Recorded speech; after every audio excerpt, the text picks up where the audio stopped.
Hello Year 12. Last lesson we discussed the lead up to the First Civil War in 1642. Today we are going to talk about how the king lost his early advantage in the beginning stages of this conflict. We're going to start by just having a quick reminder of who the king was, his role in this entire endeavour. He is the figurehead of the Royalist cause, but he is a poor military leader. Charles is not very experienced in military affairs.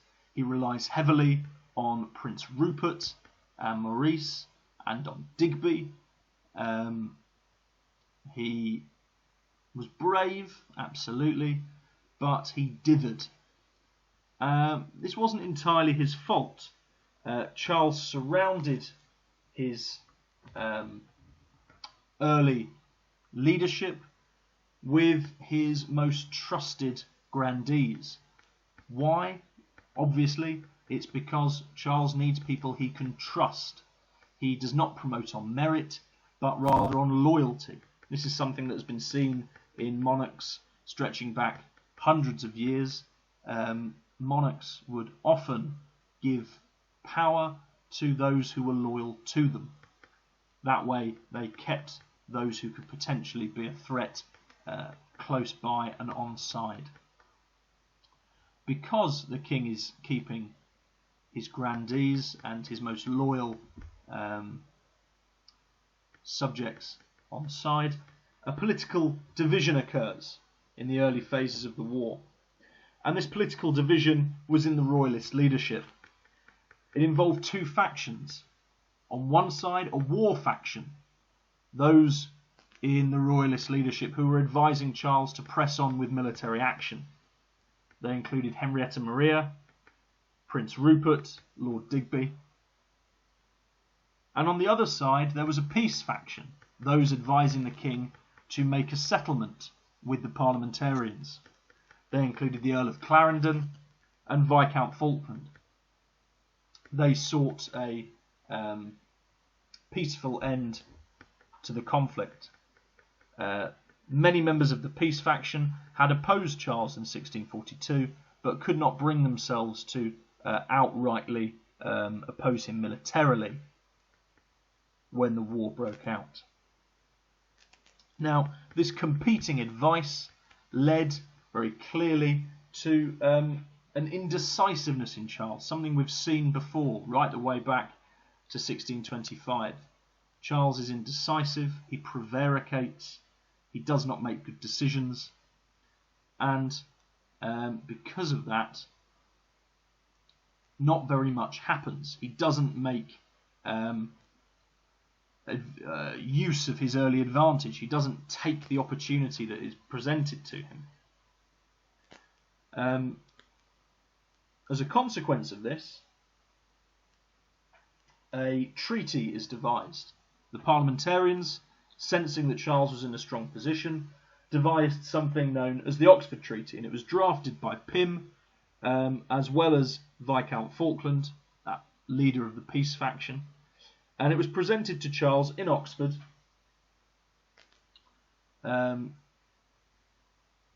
And it was effectively a softened down version of the 19 propositions. And Charles prevaricates, he dithers, he allows negotiation to go on, but with absolutely no intention of ever signing this treaty.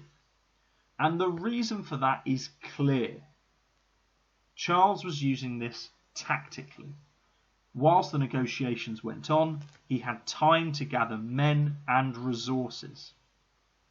Now, it's important to note that from Parliament's point of view, this treaty was not a failure. Parliament never sought an outright military victory. On the other hand, they never expected one.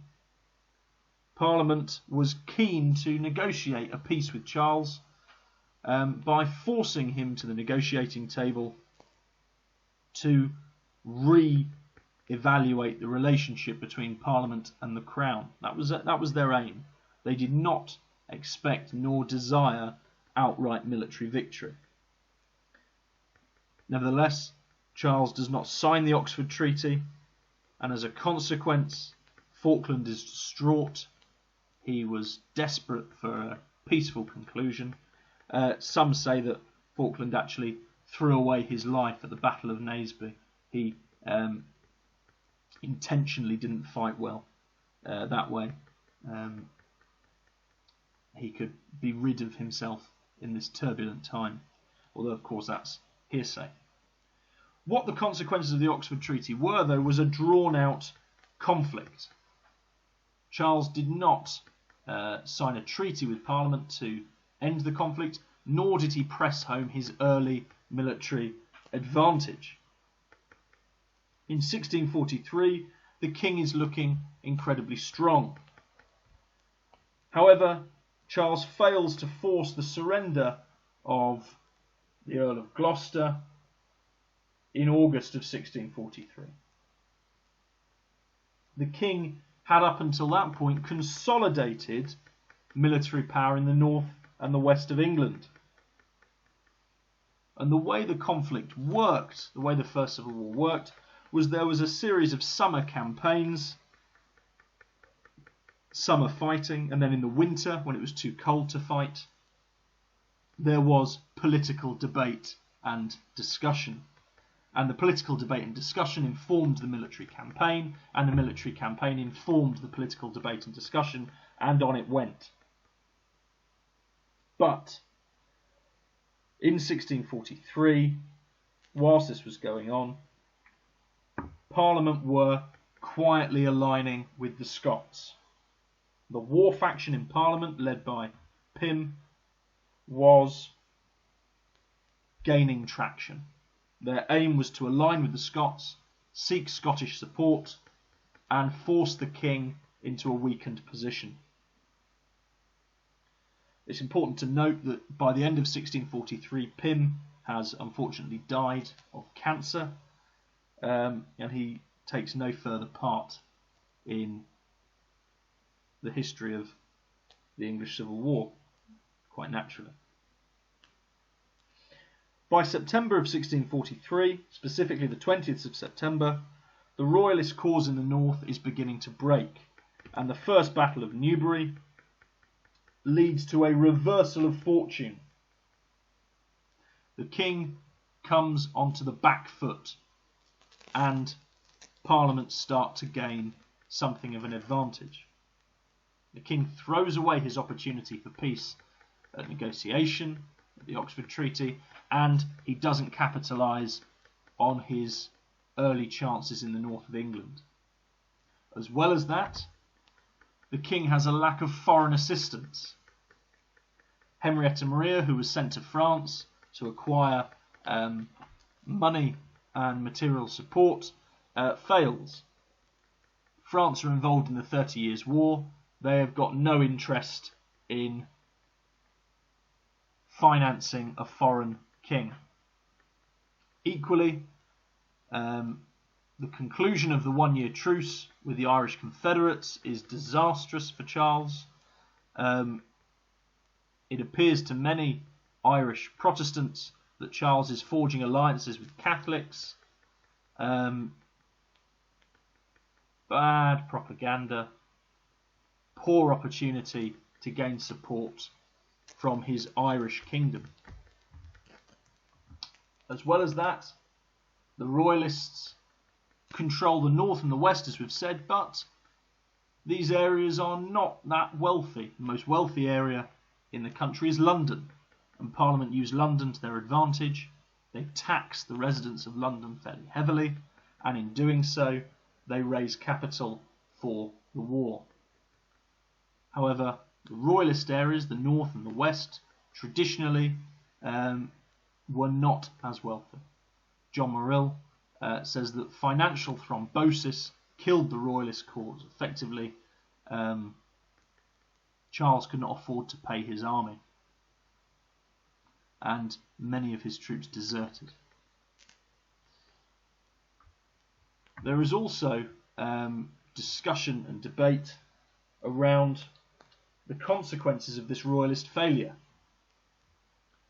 Because Charles fails to win that decisive victory in the early years of the war, he fails to leverage the ascendancy of the Royalist forces. He cannot bring about a favourable settlement. He spent 5 months negotiating the Oxford Treaty and failed to sign. And in doing so, he gave Parliament a new resolve. A resolve to shape itself into a fighting force that could win this war. And that's exactly what Parliament do. They go on to form the new model army, a highly trained, well-paid, organised military machine. That's something we're going to look at in our next lesson. For today, though, we are done. Reading will be put on Doddle as per usual. Take care and stay safe.